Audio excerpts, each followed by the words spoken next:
When you need to build up your team to handle the growing chaos at work, use Indeed Sponsored Jobs. It gives your job post the boost it needs to be seen and helps reach people with the right skills, certifications, and more. Spend less time searching and more time actually interviewing candidates who check all your boxes. Listeners of this show will get a $75 sponsored job credit at Indeed.com/podcast. That's Indeed.com/podcast. Terms and conditions apply.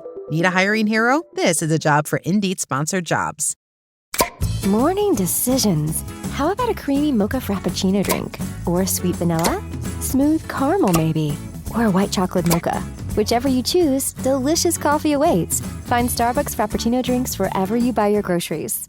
Hello everyone, welcome back to another episode of Teach.app. My name is Dylan. And my name's Hayden. And we're going to be talking about Lucy Powell today. Hayden. Yes. Who's Lucy Powell? Oh, you know, just the biggest news in education ever in the world in the last week or so.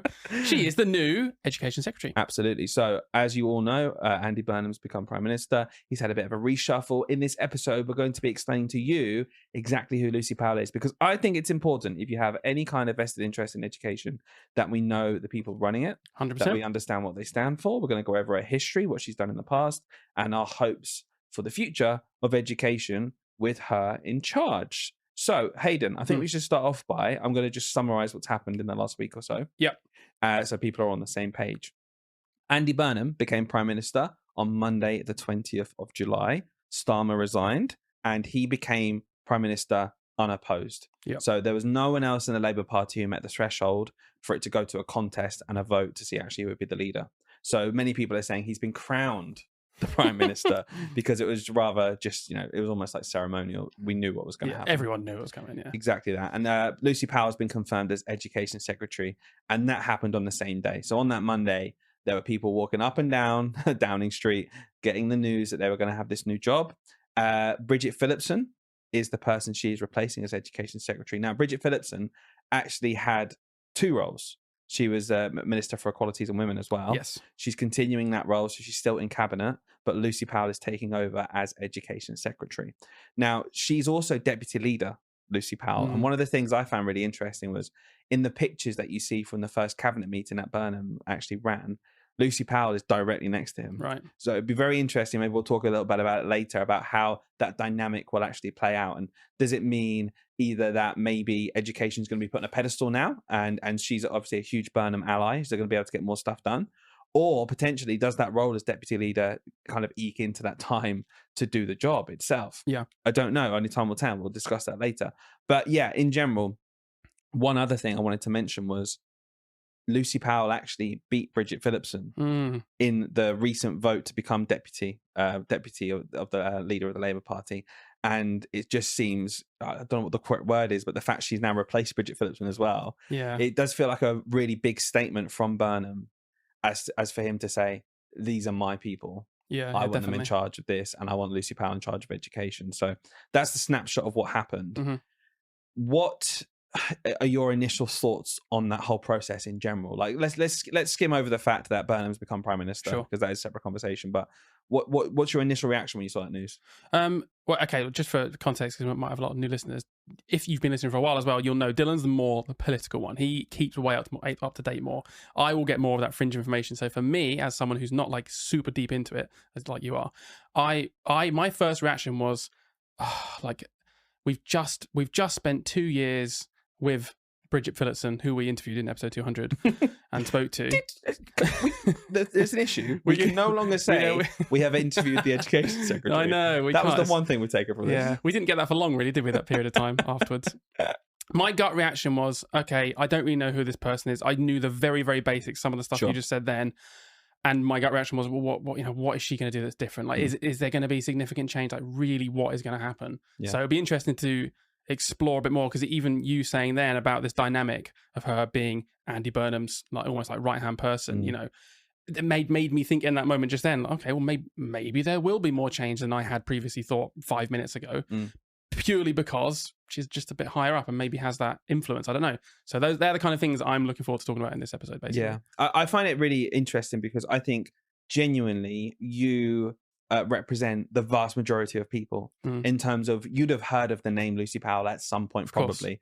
You might not be able to place a name to a face. A lot of people will be the exact same situation. That's why they've clicked in this episode. Yeah. We're going to dive into her background, and she's actually, she served as education secretary, but for the shadow government.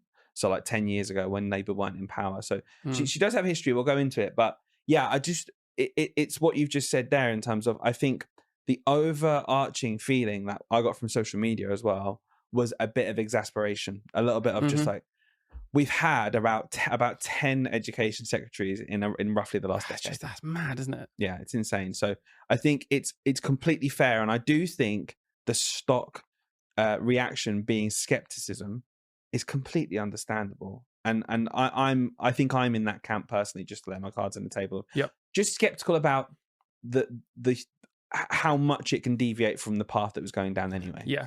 Like what can truly change. But I don't know. I think it's important we really get into now about who she is. Yeah. Who is Lucy Powell? What's her background? What does she stand for? Because again, I think it shapes the kind of politician you become, your background. And I think this is what I've seen in the last week or so after she's become education secretary. People have dived into a bit more about her history and found out more about her.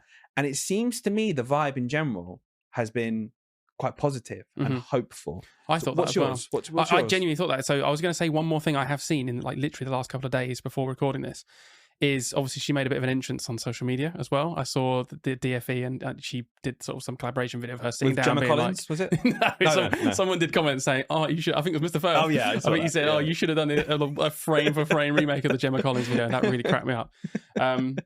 But then I just sort of went on a sort of train of just looking for Instagram at that point, and I did notice that a lot of people were actually relatively neutral or above. Yeah. Do you know what I mean? A lot of people were saying, "Oh, this could be all right, guys," rather than us typical teachers, just jumping straight into moan about something. It could be all right, and people were saying, "Well, actually, this benefit and this benefit." So, yeah, I'm not saying I'm optimistic. Yeah, because I feel like it's hard to be optimistic after the last all of my life. Do you know what I mean? In the world of like politics. After the last entirety of my existence. Yeah. After my, sort of whole existence of when I became old enough to understand the political landscape, at least to a level of whatever. We timed it really well becoming adults just when the financial crash happened. Yeah. And it feels like since then. Yeah. Not much. It's all just got more and more shit. Man, that's nice. Pretty much. Right. So I've got a bit of a profile here about Lucy Powell. So let's dive in. So she was born in Moss Side, 1974. MP for Manchester Central since 2012. She won a by-election to become MP. She did run in the 2010 election, I believe, lost to Liberal Democrats, and then obviously was placed in a by-election, which she got into. She's been there since, so she's been an MP ever since.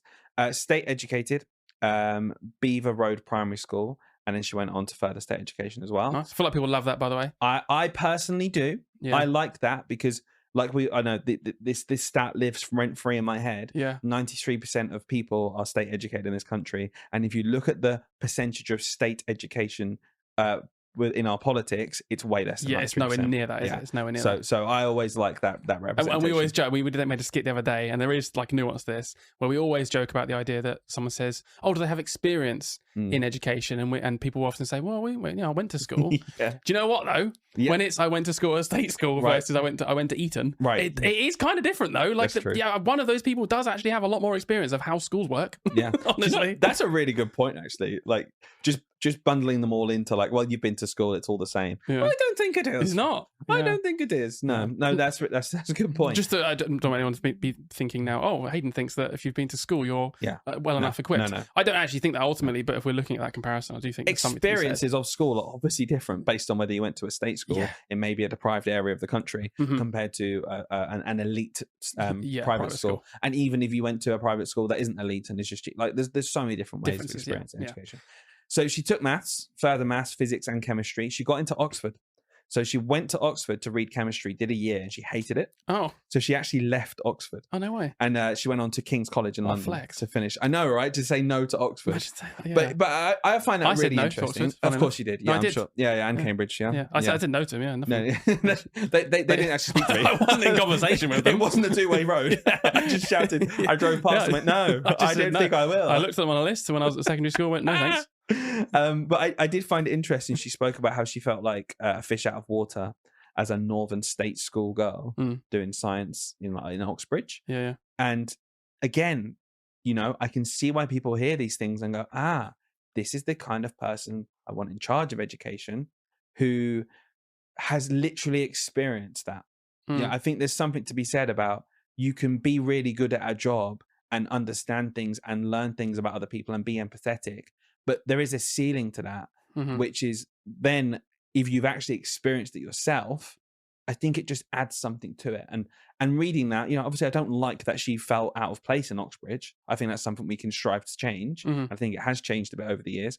But seeing the education secretary literally go through that, to me, I think is a good thing.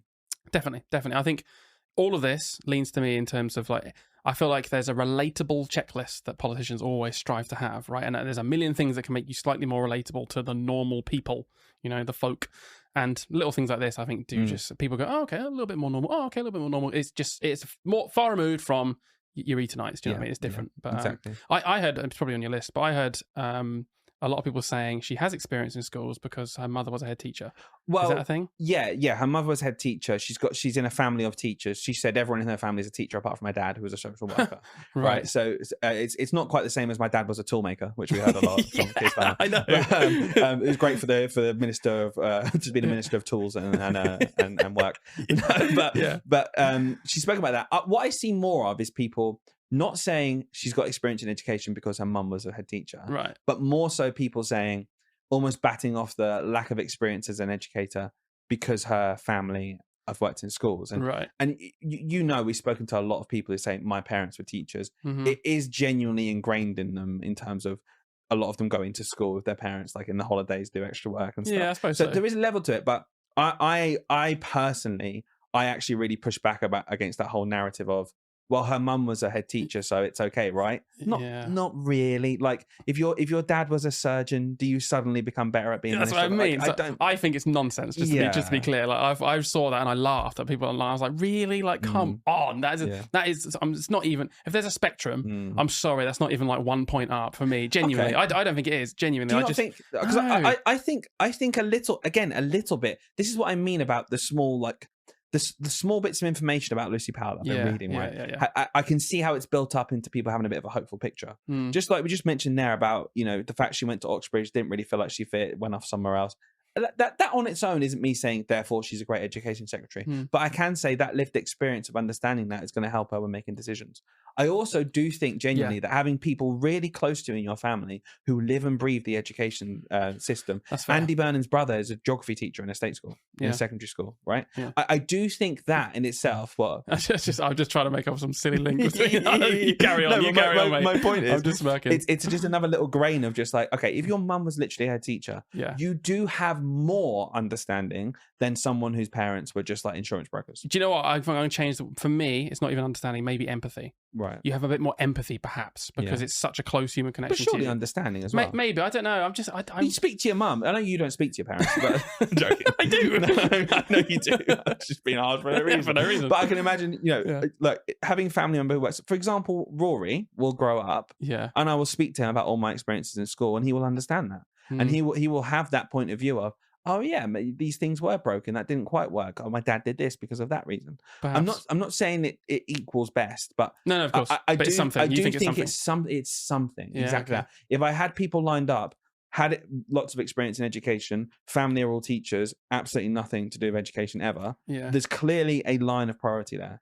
Yeah, which I guess is so. more than nothing. I think it's so negligible that it's like not even worth talking about. I guess is the thing. But it was when it was used as like no, actually she does. Yeah, and that's what I saw. Yeah, and there was a lot of that. People being like, oh no, she does have experience because of this. I'm like, that's not really. Yeah, that's experience. For everything we just said. But lots of her family were teachers, head leadership. And you're right. I do think ultimately it is going to drive empathy from her and a bit of understanding, I guess, of the process. Yeah.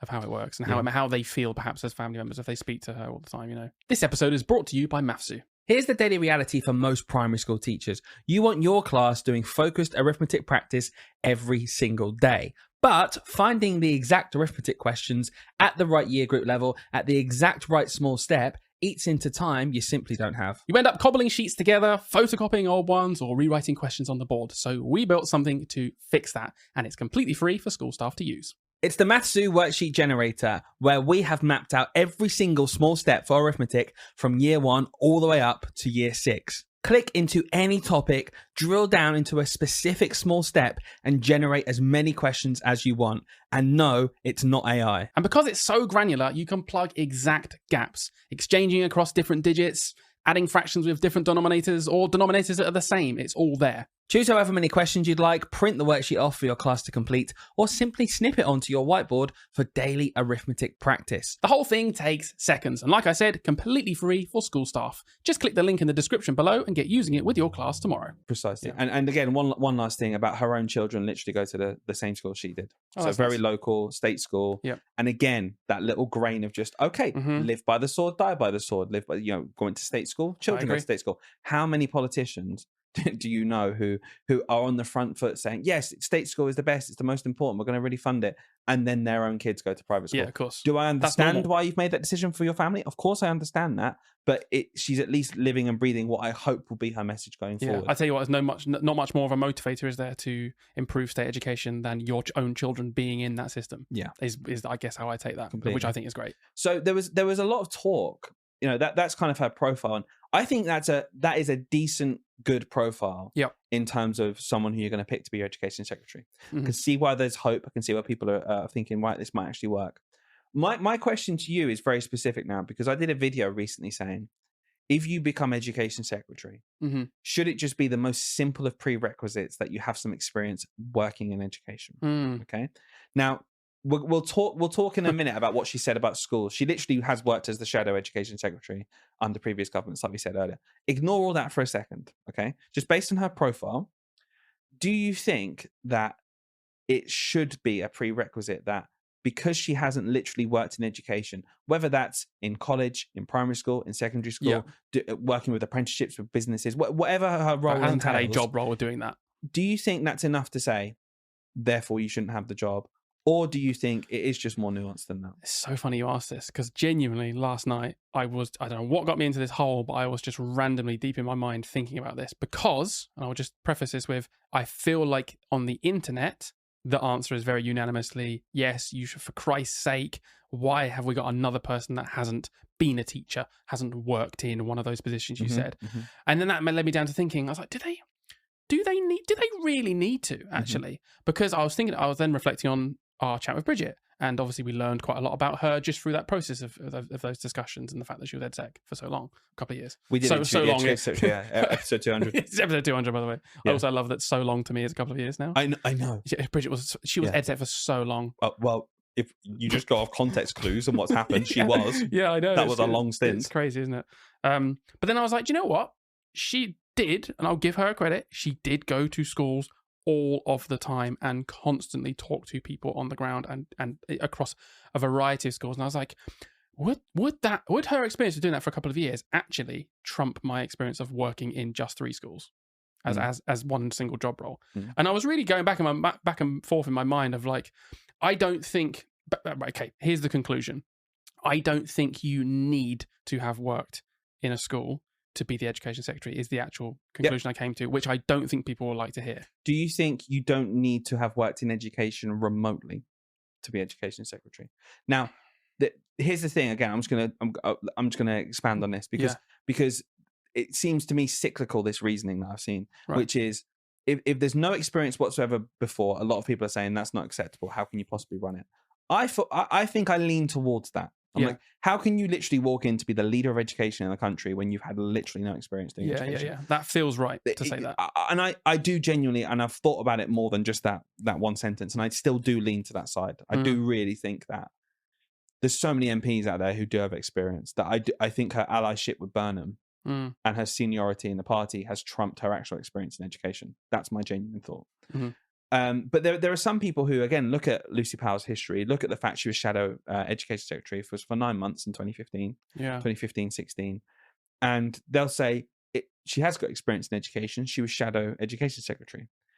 Now, at what point do you get past the threshold that people think is you need to have experience? Because for the same reason you just said, well, Bridget built that up over 2 years being actual EdSec. Yeah.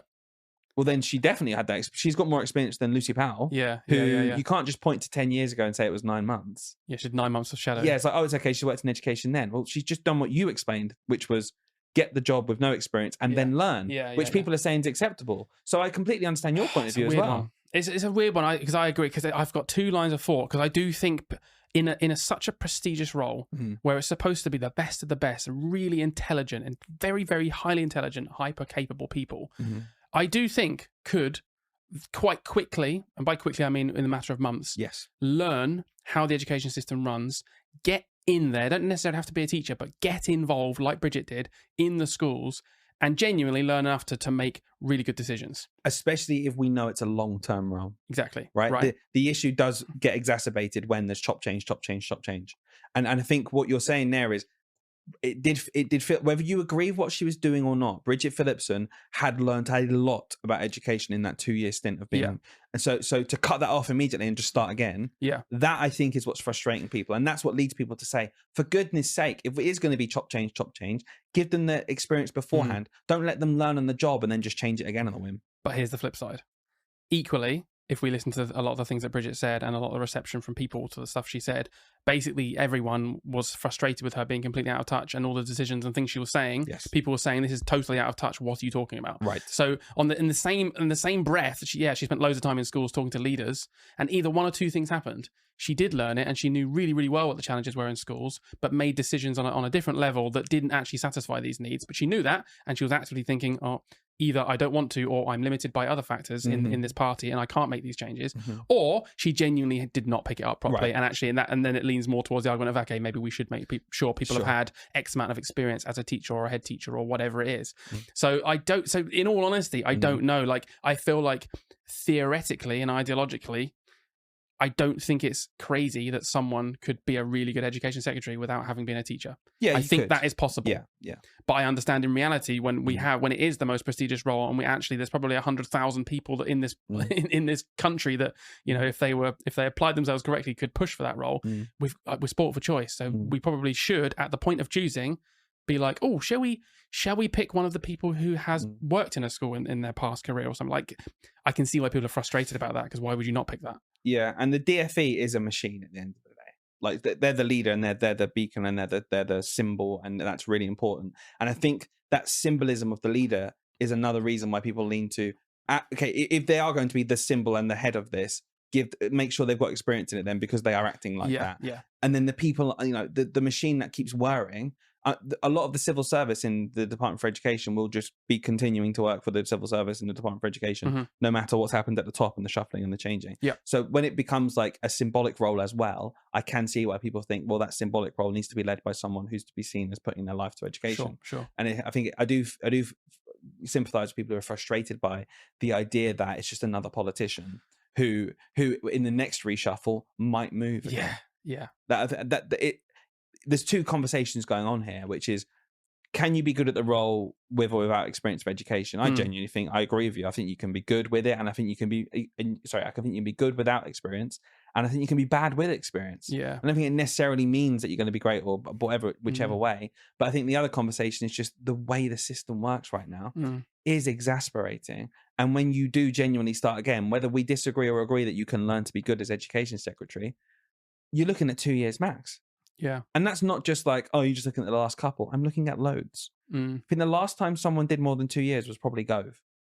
So it'd be good to check that. Gove was like 2010, 2014. That's ancient times. Yeah. But you know, at least it was consistent. I know a lot of what Gove did, people vehemently disagree with. And I don't necessarily like a lot of the things he did. But they were voted in with a mandate and then did what they said they were going to do. Yeah. Do you know, so yeah, it's kind of frustrating to me. It is, yeah, because we know we're going to be in a couple of years. we just know so. It's almost definitely going to change again. Like, I've got one more question for you on this, because I really don't know where I land on this. Yeah. Do you think, in an ideal world, it would be like more probable that we're going to get a better result out of having a career politician stepping into the role who doesn't necessarily have much or very, very limited, let's say Lucy Powell's exact example, really, quite limited experience of education as a teacher herself, you know, we've got the family links and all that stuff, but very much is a career politician, very good at being a politician, versus someone who's, you know, lived and breathed education. Maybe they've done all the roles and they've worked up to executive head, they've done everything right for education the whole life, but they've never been a politician. Who do you think is more likely to do a good job? Because I think the pressures of being a politician are often underestimated by itself. I think it's in that situation of it's just an experienced executive head being plonked in, and a career politician who knows the ins and outs of Westminster and how things works and how to get things done and lobbying in that role, and with the context that it's not just them doing the job, it's a whole machinery of hundreds of people. By far, the career politician will do a better job. Right. By far. That's so interesting. So that's my opinion. Right. What I'm saying here, and this is where it kind of got misconstrued online. What I'm not saying is just get an experienced head, or get someone who's worked in, wherever it might be in terms of like the apprenticeships is going to be huge. The post-16 stuff is going to be massive, I think, in a big push for Burnham. Getting people qualified and getting into the workforce, etc. I think it's going to be a big push for education. People seem to think that what I was suggesting was, as long as you've got lots of experience in that, you can do the job. It's not what I'm saying. No. It's genuinely not what I'm saying. And I know how it works, that one of the elected MPs needs to become education secretary, right? I know that's genuinely how it works. So when what I'm saying is, though, in your pool of MPs who could take this role, you've got a lot of things to think about. One of them is, like you said, understanding Westminster and getting around stuff and pushing for stuff. That is separate to what department you're in. But also I look at it and I think there are a lot of Labour MPs who are very experienced teachers who've changed career. And I guess as long as they're in the ministerial roles in education and working as part of that team, because it is a group of MPs who are in a team, you just have to get that balance right. And I can genuinely stomach an education secretary with less experience in education, as long as that team brings that experience and they're very capable at the role and they get good stuff done for education. No, that's cool. I think I feel the same. I was leaning towards that in my head, but it's good to hear it said out loud. You know what I mean? I just want someone else to say it first. No, but it's interesting because I think just to finish the full circle there, the reason I was in this hole last night is because I actually started by thinking, why is that consistent? Like, why is it never really someone who's got experience in education? Why is it never some amazing executive head that's worked their way up and then jumped into politics at the last second and done it? Because that never seems to happen. And I was wondering if the conclusion was that is it because simply that's just not the better option when it's because the job of being a politician and knowing Westminster is so unbelievably stressful and tricky that actually we'd rather have someone coming from that background and learning education rather than someone who has education trying to learn politics, maybe, and jumping into that role. Like, I don't know, maybe. Again, I don't think there's one right answer here. No, of course, but I can just see it working both ways. So, I want to take a look at now what she's said about schools. Sure, because obviously, as we talked about, shadow education secretary. And in general, it does seem like she's worked in the education committee as well, and in Parliament. She has got experience working with education as a politician, so she's said a lot over the years as well. Sure. So I'm just going to go through some bits here. I'll whiz through this. Feel free to stop me anytime, but we'll just get a general feel now from the listeners of what she stands for in terms of education. So she was Shadow Education Secretary from September 2015 until June 2016, appointed by Jeremy Corbyn. She resigned in the mass walkout against him. There's a huge walkout, and it's okay, we don't have any faith in your leadership, and she was part of that and walked out. Wow. Roughly in 2015 as well, I know she backed Burnham for leader then. Oh, that's so interesting. So Corbyn beat Burnham to the leadership back in 2015. Burnham's wanted this leadership for a while, and Lucy Powell's a staunch ally. She backed him then. So this isn't like amazing news that she's got a high up cabinet role. She's very loyal. No, of course. She's been there for a long time, basically. Right. So she was on the Education Select Committee from 2017 to 2020. So that, again, an important role. It doesn't really get a lot of like the public publicity behind it, but that's a lot of hours dedicated to working on education and holding people to account in education as well. Yep. She wanted academies and free schools brought back under local authority oversight and pledged no more free schools when she was Shadow Education Secretary. Now, I know I said I'm going to whiz through it, but I am going to stop there because this to me is the perfect example of exactly where I am right now. So I'm going to explain it. Yeah, go on. A lot of people have looked at her history and what she said and have become very hopeful and thinking, wow, this could be the change. Okay. This was one of the things that I know a lot of people feel strongly about. Academies and free schools back under local authority, no more free schools. There's a lot of anti-academisation out there in education. And a lot of people have seen this and have gone, thank good, finally. Yeah. Here's where I stand. This is why I'm skeptical. There is no chance whatsoever. I'm going to make this prediction now. There is absolutely no chance this will be what she says in the next month. Do you think? No chance whatsoever. She absolutely will not become this government's policy to roll back academisation and bring them back under local authority rule. Because it's so much easier to say things like this when you're in opposition. Right, okay. It's so much easier to... So this is why I think you cannot just equate her time as shadow education secretary to, for example, Bridget Phillipson's time as actual education secretary. Yeah. We all saw the shift when the government changed. Pre-government, you're in opposition. You can say what you want. You can pick holes at what people are doing, and we do. Yeah, that. make the biggest promises ever. Exactly that. Comes into it. Budgets, actually. That's my prediction. That's why I'm skeptical. Yeah. Is this part of her record? Her record sounds good. We'll finish it in a minute. Yeah. What's your opinion then on how we will finish this record? But I want to get your opinion based on this because this is a big one. What's your opinion on how important her record is from when she was in the shadow cabinet, from when she was out of the cabinet, not working in education, to now when she's actually literally in charge? I think it's very important because even if the things she said were exaggerated, or the things she said, there's no way she's going to try and actually action that when she's in power, it at least speaks to the virtues of the person. I look at that and I'm like, I'd rather she'd said that than the opposite of that. Right. Even if the opposite of that also wouldn't come true because it was really extreme. Sure, whatever, I'd at least rather this one. Yeah. So at least I know, okay, this person shares probably an opinion of most teachers, which is, actually academisation was kind of crap and didn't really work that well. And yeah, okay, cool. Some academies did really well. And some academies did so much better than local authorities would. So there's obviously some great success stories. But on the whole, when you take into consideration every factor, one of them being teacher contracts and the way teachers were treated and the rise of toxicity in schools, which funnily enough came with academisation, it's nice to hear that she at least had that opinion and probably deep down in her mind still thinks that, even if she's thinking this is not the battle I can have right now, or this is not the thing I'm going to push so hard, or for the sake of polling and numbers, I'm not going to say it this way. I understand when the real politics comes into play and stops people saying that, but it is nice to know that's ultimately what she at least thought and probably still thinks. So I guess this summarizes exactly my point of view, which is that's why I think it doesn't matter, right? I agree. Okay, I agree completely with everything you just said. I do think the things she said in the past outside of power are probably the things she truly believes, right? Because she could have just said, actually, do you know what, this or that, whatever. But the fact remains that therefore does not make me hopeful for this tenure. Right. I still think there are things in place and blockers and reasons why it can't happen, as to why I just think it doesn't matter what you think. That I truly think Lucy Powell is probably someone who firmly believes that we should get local authorities back in charge of all of our schools. Yep. It doesn't mean I think that's what will happen. So, it's nicey. She thinks this. It's cool. I don't really care. I care about action and change and reform and what's going to happen. So that's where I'm just a bit like...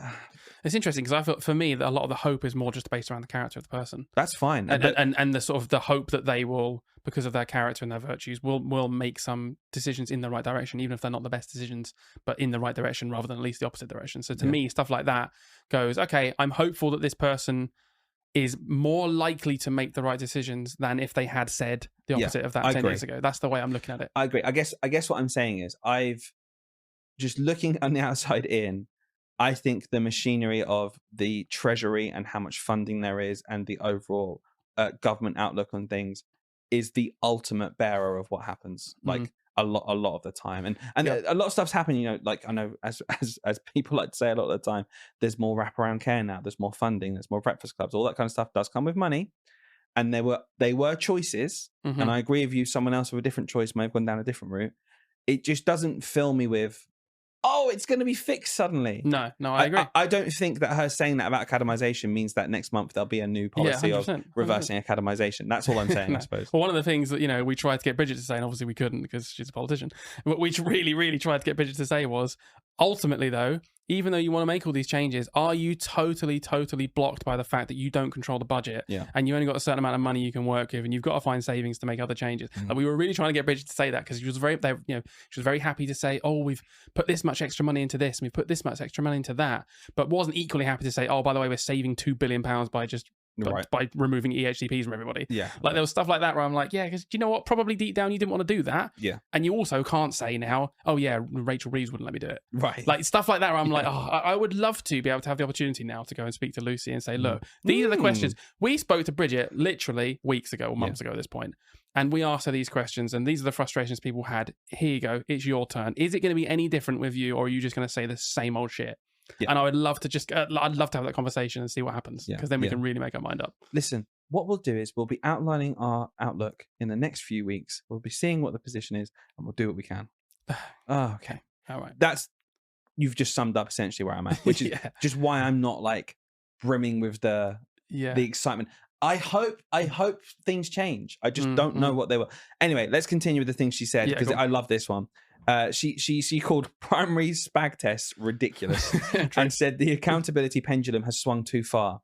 Also, that education is becoming overprescribed and micromanaged, and some of the joy is gone.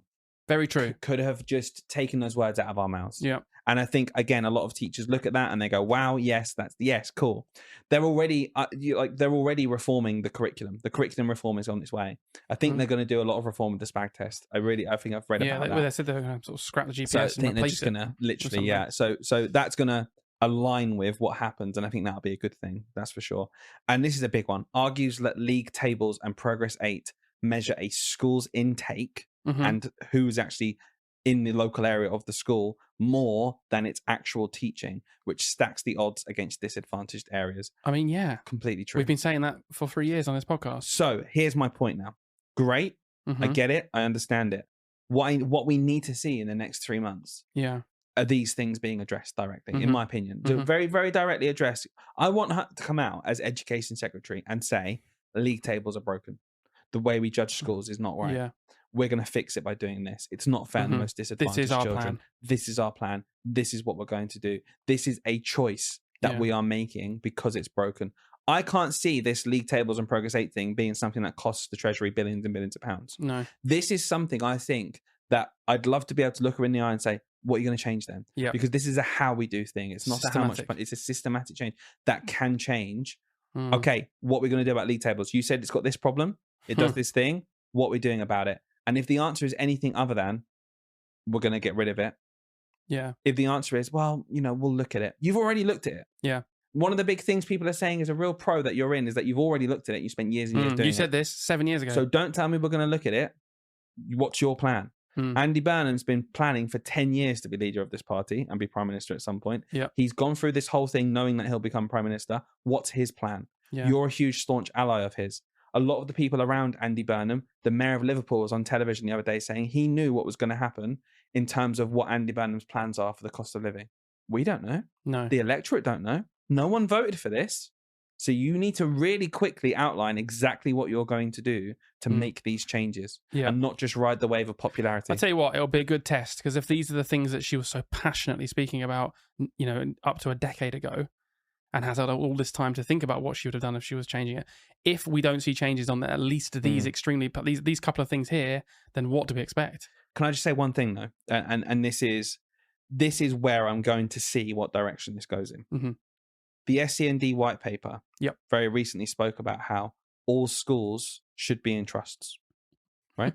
That should happen. That's a move. There's a big thing that was picked up on. It was like, well, is that going to happen or not? It explicitly says about all schools should be in trusts, right? Lucy Powell has gone on record saying she's anti-academy, anti-trust, right? So here's where we see, in my opinion, the line in the sand. Yeah.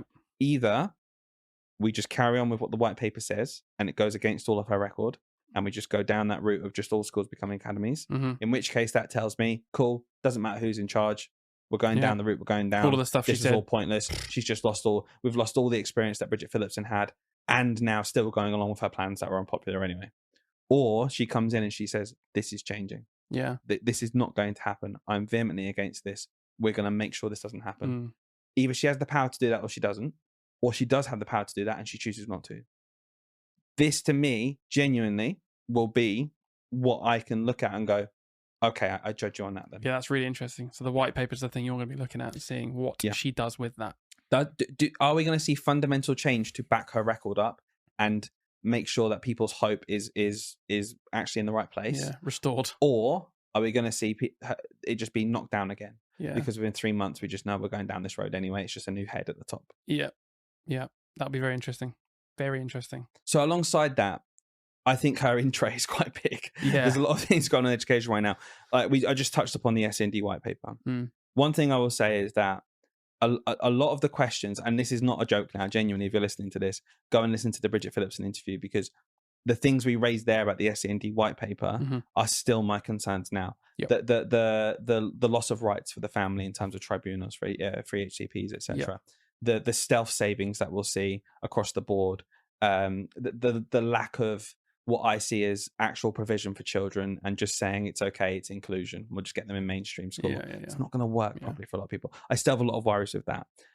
I don't think we need to, in this chat right now, go deep into those because we've talked about it a lot. But I will say, in general, I do think how Lucy Powell looks at this SEND reform and this white paper, that is unpopular on the whole with the education sector. What she does with that is a huge task for her. And like I mentioned before, I do think there's going to be a few things that we can really judge her on and what she'll do in the future. The way she handles this, I think, will be a big one. Definitely. It'd be a massive, massive marker for the direction we're going with her. Absolutely. Another one that I think will be really interesting and a big challenge at the end of the day, because it's another thing that's not been accepted very well from the education sector, is the proposed pay rises for teachers. The whole 3.5%, the whole fact that not all of that is funded, the fact that they try to sneakily disguise it, didn't they? They did the whole we've already accounted for the fact that schools will find some of it, so we didn't put that in how much more they have to find. It was we talked about it in a previous episode. Very quickly, I'll just clarify. Because of the 3.5%, they said, the government literally said, sorry, schools, you have to find 1%.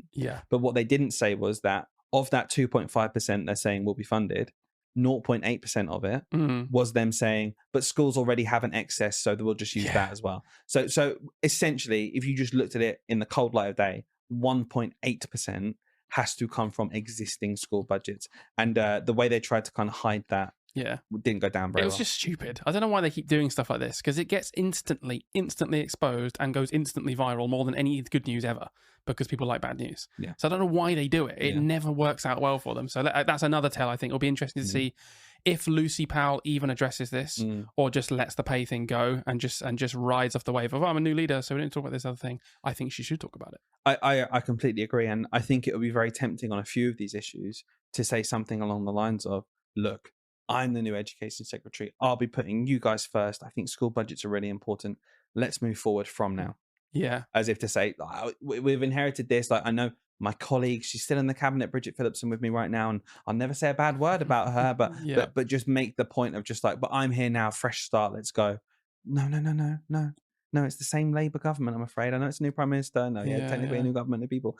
That decision was made 3 or 4 months, at most. It is your thing to sort as well. So, what we might look at is the idea of strikes on the horizon very early in your tenure because you refuse to look at it. She might come out and address it directly. I don't know. Listen, this is where we have to be hopeful or skeptical. But at the end of the day, everyone has to just wait. Yeah, definitely. So 2 things then. So pay and SEND. Do you think there's anything else in the in-tray that's worth talking about? Maybe just one thing. There's loads, obviously, but just one thing that's linked to what we said earlier about league tables and the way schools are judged, etc. I do think SATs in general. So she's already spoke out about how part of SATs is completely pointless. I think it's a huge, huge bone of contention for teachers and schools in general. The whole Pearson scandal that's just gone through, the delay is just insane. You should summarize that because not everyone will know. So huge contract went to Pearson. It's the first year they've actually had the contract for Key Stage 2 SATs. What we see and the public don't see is, because we're in lots of teacher forums and we speak to teachers every day. We have seen for months people saying, I'm a SATs marker, this is going horrendously. There's a huge delay, the system's not working properly, this isn't going to be done on time, what's going on? Trundle along, all of a sudden, big announcement, I think it was a week before they were due to be released. Crazy. So I knew, you knew for months that this was not going to hit the deadline, but they only announced it a week before saying it's been delayed.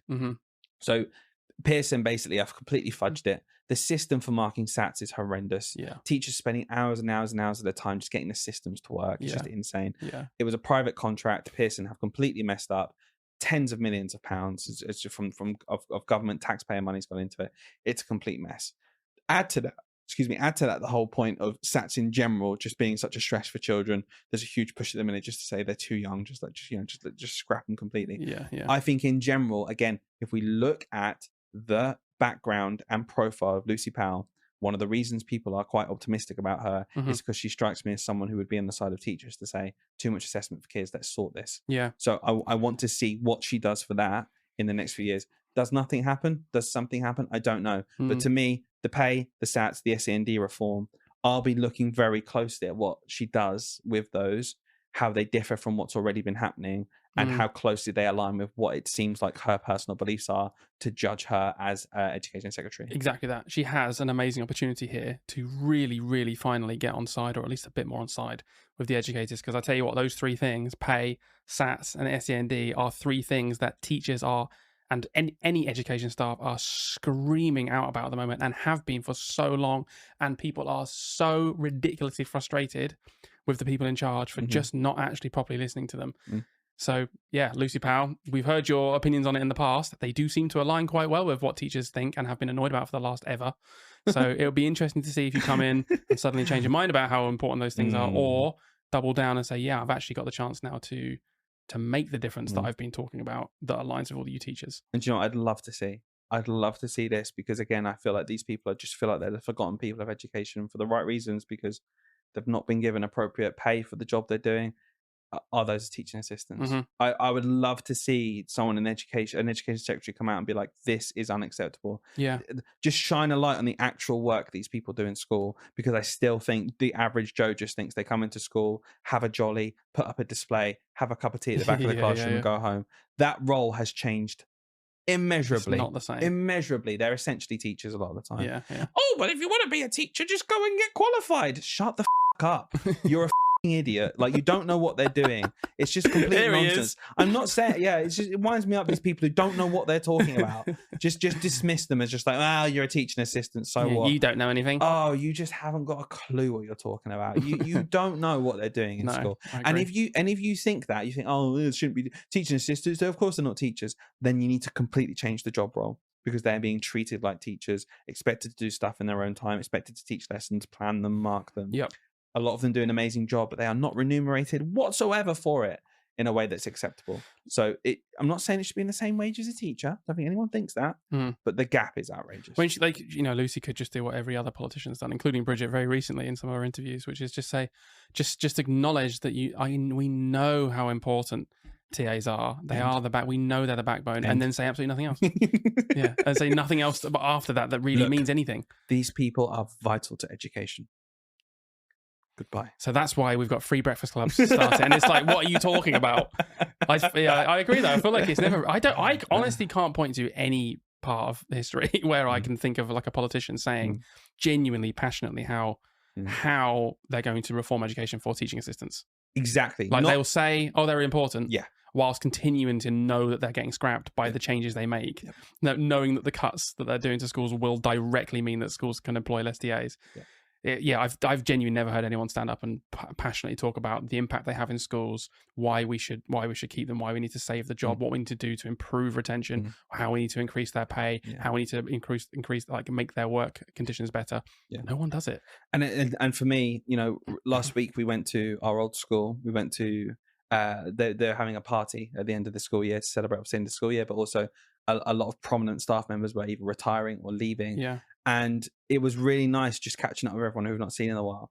And as I'm catching up with people and as I finish, I just think to myself, if the majority of people I'm speaking to weren't teachers, they were office staff, they were site managers, they were teaching assistants. They were so many other roles in a school, which keeps it afloat, and it's so important. And I just think for too long, like we were, literally classroom teachers. We advocate for teaching. We talk about teaching a lot because that's what we are. But it is just about time that, the wider school community, in terms of the people who make school tick, are talked about and put on a pedestal a bit more, as they are vital to the school running. The office staff. So just very quickly, there's one of the people retiring from our old school had worked in the office for as long as I've been alive, right?